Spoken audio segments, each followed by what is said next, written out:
Kitab I'anatul Thalibin itu dikarang oleh ulama top, namanya Said Abi Bakar Sato. Beliau punya murid yang sangat terkenal di Indonesia, namanya Syekh Mahfud At-Turmusi. Syekh Mahfud ini punya murid, diantaranya yang paling terkenal tentu Mbah Hashim sama Mbah Ahmad Dahlan, pendiri Muhammadiyah. Jadi kemudian kitab I'anah ini populer sekali untuk menerangkan fikih-fikih di Indonesia. Termasuk cerita bahwa wujubul jihad itu wujubul wasail lal maqasid. Jadi jihad itu wajib, itu wujubul wasail lal maqasid. Saya mencari di sarahin. Sekiranya dakwah itu bisa tidak dengan jihad, dengan pengajian kayak Majelis Rasulullah, kayak Majelis Nurul Mustafa, kayak kiai-kiai kampung, itu sudah cukup karena sudah isolul maksud, orang sudah menjadi kenal Allah Subhanahu wa taala. Sebab itu ketika Sayyidina Ali diutus di beberapa peristiwa termasuk di Khaybar, Sayyidina Ali didhawuhi la ayyahdiyawu bika rajulan wahidan khairan laka min khumrin na'am. Ada satu saja yang Islam karena kamu itu lebih baik daripada kemenangan. Nah, kemudian ini supaya otoritatif menghormati masjid ini, Masjid Istiqlal, masjid yang luar biasa bersejarah. Saya baca keterbatasan kita, tapi ini menjadi kelebihan. Ini hadis di Shahihul Bukhari. Nanti sebagai cirinya saya tinggal supaya ini tadi otoritatif tadi, supaya semuanya pakai sanad. Ini hadis dari Shahihul Bukhari, sehingga Anda tidak perlu tanya ini sahih apa enggak, karena ini di Shahihul Bukhari ikutnya nomor hadisnya itu 6408. Monggo kalau mau dihafal. Biasanya jenengan kan hanya hafal Arba'in Nawawiyah. Ini hadis ini nomor 6408. Ada keterbatasan yang akhirnya menjadi kelebihan kita, yaitu kita tidak tahu Allah Subhanahu wa taala. Suatu saat para malaikat ditanya, apakah mereka yang membaca tasbih di sini misalnya di Istiqlal ini ngerti saya, kata Allah. Kata malaikat, tidak tahu. Fayaqulu hal ra'auni. Qal fayaqulu la wallah ma ra'auka. Qal fayaqulu kaifa la ra'auni. Yaquluna asyadda laka ibadatan wa asyadda laka tamjidan wa aktsara laka tasbihan. Andaikan manusia itu ngerti engkau ya Allah, maka tasbih mereka ini akan lebih dari kita. Saya beri contoh, ini terutama untuk dzurriyyah Rasulullah SAW. Nabi itu manusia, bashar, tapi lakal bashar. Nabi ketika muji Allah Subhanahu wa taala ini supaya kalau sholat jenengan hayati. Misalnya pertama muji begini, lakal hamdu mil'us samawati wa mil'ul ardi. Kebanyakan di Jawa memang baca pakai rofaknya mil'u, tapi di beberapa sanad dibaca mil'a, itu urusan i'rab lah. Engkau itu saya puji seluas langit dan bumi, seluas langit dan bumi. Seluas langit dan bumi itu nggak keren, karena langit ini tetap mahsurah, as-samawat ini apapun luasnya langit itu tetap terbatas. Bumi apapun luasnya juga terbatas. Apa yang diteruskan oleh Rasulullah SAW? Wa mil umasyi'ta min syai'im. Dan pujian saya ini ya Allah sesuai kehendakmu, sejumlah kehendakmu, karena ini yang tidak terbatas. Begitu juga ketika Nabi dengan keterbatasan sebagai manusia, bukan sebagai Habibullah atas nama manusia. Nabi itu punya dua sisi, kadang sebagai bashar, kadang sebagai Habibullah, dan sama-sama penting untuk mengawal Islam ini. Saya ulang lagi, sama-sama penting untuk mengawal Islam ini. Ketika Nabi sebagai bashar ngendikan begini, la nuhsitan Allahumma lakal hamdu hamda yuwafi ni'amaka, misalnya pakai mukhatab, wa yukafi umazidak. Saya memuji engkau ya Allah dengan pujian yang sesuai jumlah nikmatmu, wa yukafi umazidak, dan bisa berserasian dengan tambahan-tambahan nikmatmu.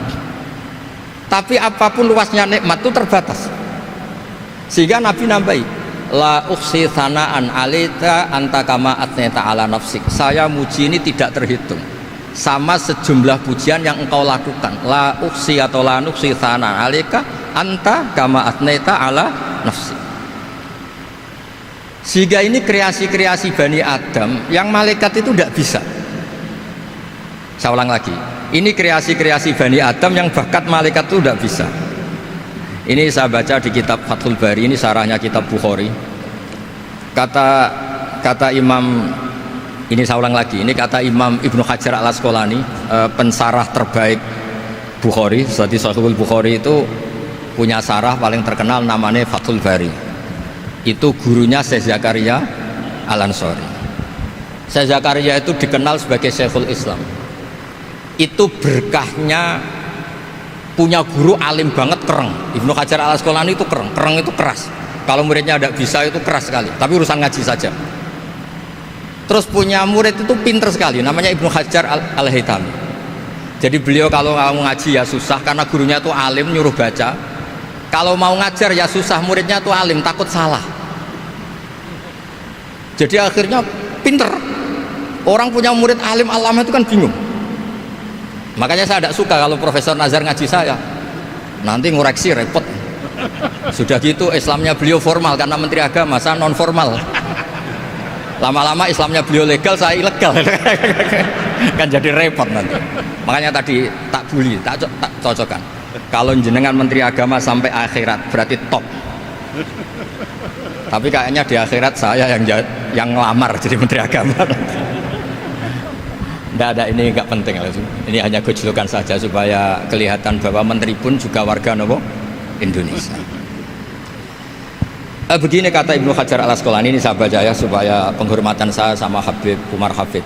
Saya ini baca kitab beliau khatam serius, namanya Taujihun Nabi li Mardhati Bari, yang ditulis oleh Ustadz Fahmi bin Ali bin Ubaidun.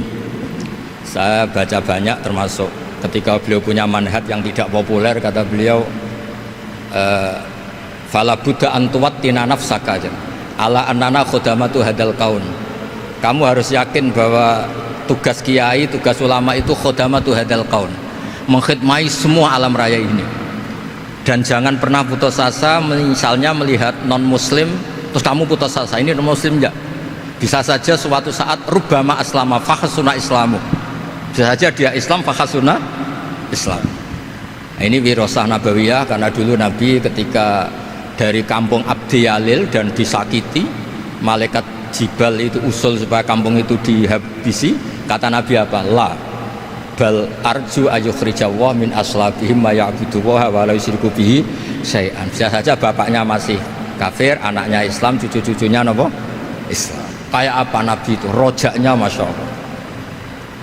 Nah kemudian ini kembali ke tasbih tadi. Kata Ibnu Hajar Al Asqalani, yukhadu min hadal hadis anna dzikral hasil min bani adam a'la wa asyrafu min adzikri al hasil min al malaikah li husuli dzikril adamin ma kasratis syawaghil wa wujudis sawarif wa sudurihi fi alamil ghaibi bi khilafil malaikati fi dzalika kulli.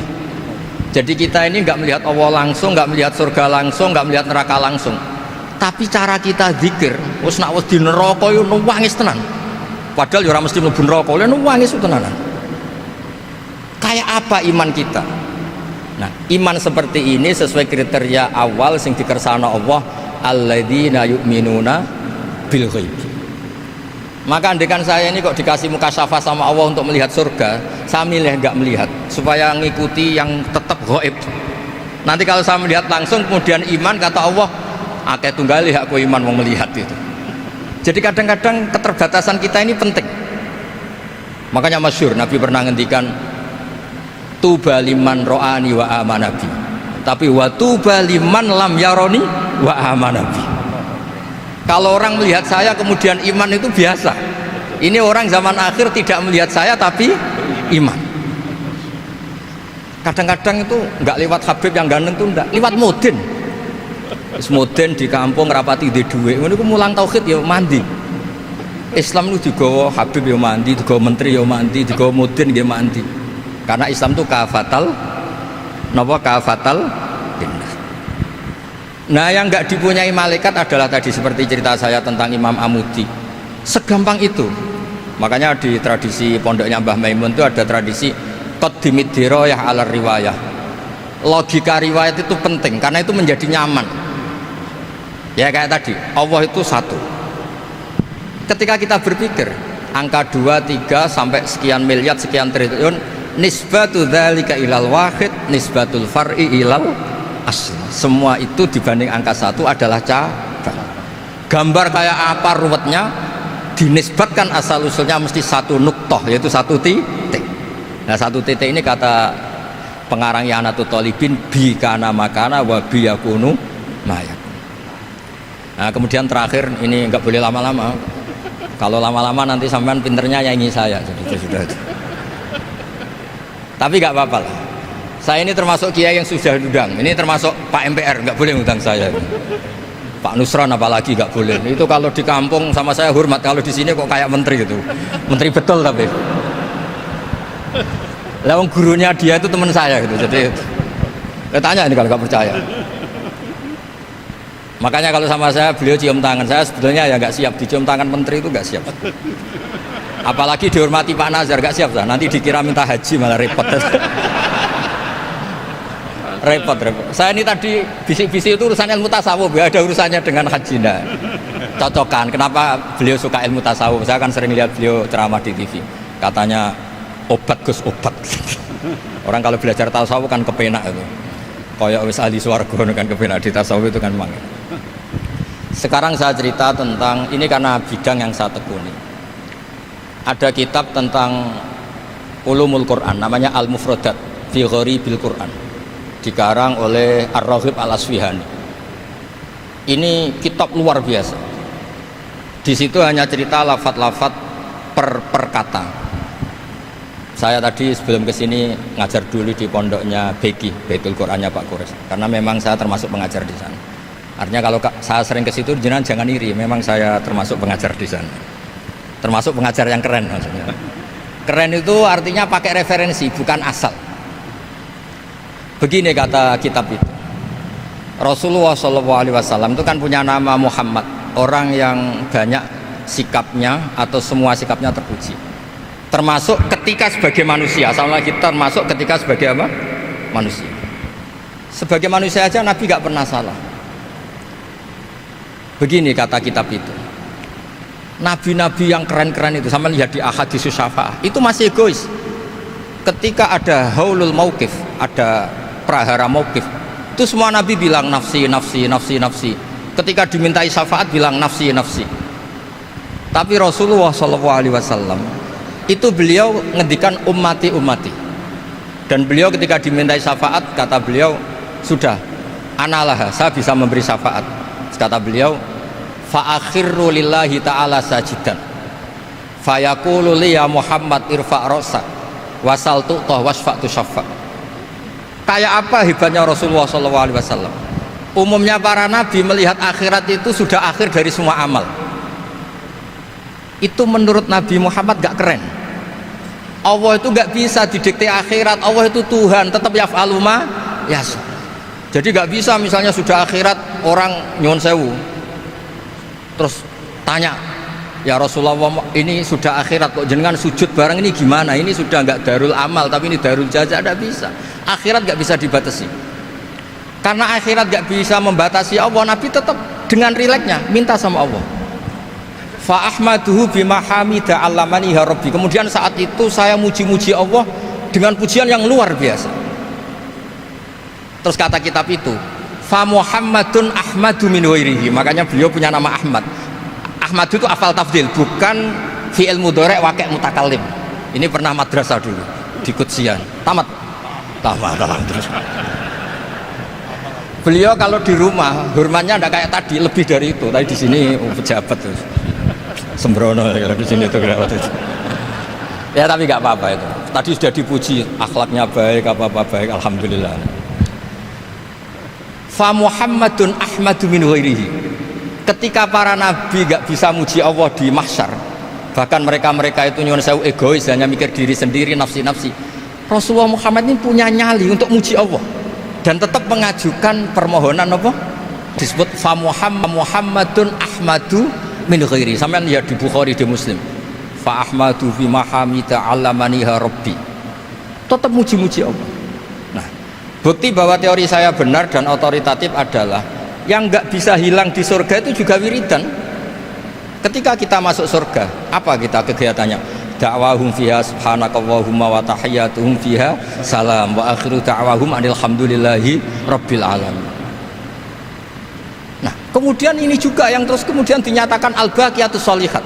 Ini kalimat-kalimat yang abadi. Karena apa? Di dunia ya kita bilang subhanallah alhamdulillah, di akhirat dia bilang subhanallah. Kayak apa kerennya kita sebagai Bani Adam. Nah, makanya disebut alladzina yu'minuna bil ghaibi. Wong tidak melihat Allah, tidak melihat surga, tidak melihat neraka, tapi iman kita ini kayak iman sing musyahadah. Iman sing hakul yakin, ainul yakin. Kenapa demikian? Ya karena tadi kita diajari terus menerus oleh Rasulullah SAW. Yang terakhir saya cerita mukjizat. Ini juga terkait dengan betapa mudahnya hadad din ini dilogika, dicerna. Kata Rasulullah SAW, sabda Nabi di hadis, saya ulang lagi, ini hadis sahih di bab awal Fadailul Quran di Sahihul Bukhari. Dicek, kalau nggak percaya dicek. Ma minal anbiya'i nabiyyun illa u'tiya minal ayati ma misluhu amana alaihil bashar wa innama kana alladhi utitu wahyan awhahu wa ilayya fa arju an akuna aktsarahum tabi'an yaumal qiyamah. Nggak ada nabi kemudian kecuali dikasih wahyu, dikasih mukjizat, dan mukjizat ini dahsyat sehingga orang itu dipaksa iman. Kayak Nabi Soleh, ada unta besar keluar dari batu, Nabi Musa punya tongkat dipukulkan ke Laut Merah, langsung menyibak jadi daratan. Tapi kata Nabi Muhammad SAW, kata, saya itu tidak punya mukjizat kayak itu, juga gak ingin.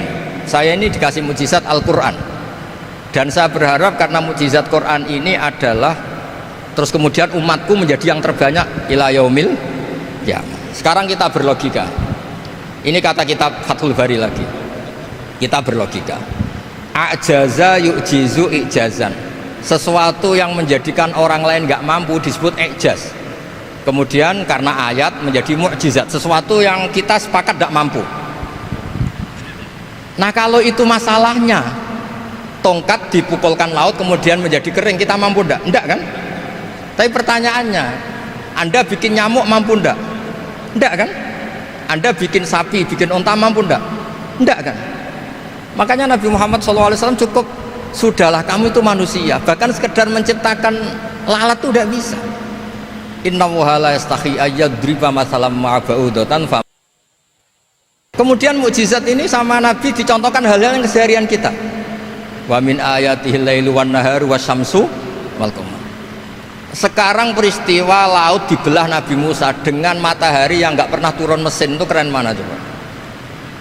Keren matahari yang nggak pernah turun mesin. Terus kata Ibnu Hajar al Asqalani, li'annal mu'jizat al-madiyah kanat khisyatan tusyahadu bil absor kana qati soleh wa asa Musa wa mu'jizatul Quran tusyahadu bil basirah fakana man yattabi'uhu atau yatba'uhu li ajliha aksar fa innal ladhi yusyahadu bil absor yang qaridu bingkiradi musyahidihi wal ladhi yusyahadu bil basirah bakin, ya saya ulang lagi, bakin, ya bagian terus disaksikan orang sing ja'a badal awali mustamirron. Begini logikanya, mukjizat kayak nakoti soleh atau aso Musa yang terkenal. Saya andaikan jadi umatnya Nabi Musa terus dikasih tongkat itu, terus bisa apa coba? Ketika kita punya utang disuruh nyaur, ya nggak bisa dipakai jaminan kan. Sudah gitu orang tanya ini asli apa enggak, kalau asli buktikan, kan ya repot. Tapi kalau kita jadi umatnya Rasulullah SAW ditunggoni Quran, punya banyak masalah resepnya sabar. Kalau nggak bisa sabar ya nyari kiai-kiai tukang ijazah nak menodongannya mandi. Karena orang mensifati Allah itu macam-macam. Makanya saya pastikan nggak ada agama yang mengajarkan rasional kayak agama apa? Islam. Makanya liqaumi yaqilun liqaumi yatafakkar. Coba misalnya nyamuk. Kamu bikin nyamuk tidak bisa kan? Nyamuk punya organ tubuh kecil, organ tubuhnya punya urat. Kamu mikirnya kayak apa? Sekedar bikin patungnya saja tidak bisa, apalagi bikin nyamuk. Jadi untuk mengakui kudronya Allah yang tidak terbatas dan kita lemah, itu tidak usah nunggu peristiwa kayak terbelahnya laut. Cukup wa ma min dabatin fil ardi wala ta'ir yatiru bi janahihi illa umamun amsalukum inna fi khalqis samawati wal ardi waqtilafil laili wan nahar, seterusnya la ayatil liqaumi yaqil. Nah gara-gara pola yang diajarkan Nabi itu ila yaumil qiyamah orang tetap Islam karena nyaman. dengan kepastian mukjizat ini baqiyah ila yaumil qiyamah. Itu kayak apa baiknya Nabi. Makanya saya suka tadi burda yang dibaca. Ada ulama kayak Muhammad bin Said Al-Busiri yang ngarang burda. Itu kalau berpikir itu sederhana. Ngeten lho Gusti, malah nerangno pangeran. Lama da'awa da'ina li ta'ati bi akramir rusli kuna akramal umami. Ngeten lho Gusti, karena Rasul Muhammad itu terbaik, ya logikanya umatnya juga terbaik. Jadi lama da'awa da'ina li ta'atihi bi akramir rusli mesti kuna akramal umami. Jadi burda ini saking manjanya sama Allah sampai bilang gini.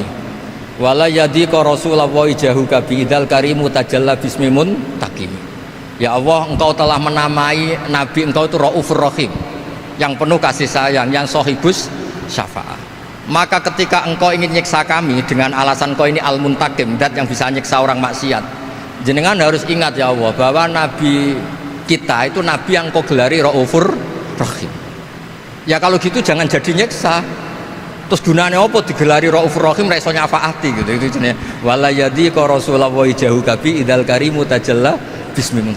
Terus fa inna min judika dunya wa darrataha wa min ulumika imal lauhi wal qalam. Dan itu juga yang dibuktikan Rasulullah SAW sampai beliau ngendikan likulli nabiyyin da'watun mustajabah wa akhtabi da'wati syafaatan ummati yaumal qiyamah. Semua nabi itu punya doa yang mustajab dan semuanya sudah dipakai di dunia. Tapi saya menyimpan jatah itu supaya saya tetap punya hak syafaat fi yaumil qiyamah. Terus ini bukti-bukti bahwa ilmu yang selama ini diajarkan para habaib, para kiai itu otoritatif. Saya hanya bantu jenengan memastikan kalau hadis itu sahih dimaknai oleh ulama-ulama yang kredibel. Ya, perjanjian terakhir tadi. Saya ini termasuk kiai yang sergap, tanya Mas Nusron, Pak Muzani juga pernah ke rumah saya. Meja saya itu isinya ya kitab. Habib Nabil pernah ke kamar, isinya kitab. Jadi kalau jenengan ngundang saya itu berhadap-hadapan sama hukumnya Allah, yaitu ganggu orang belajar gitu aja.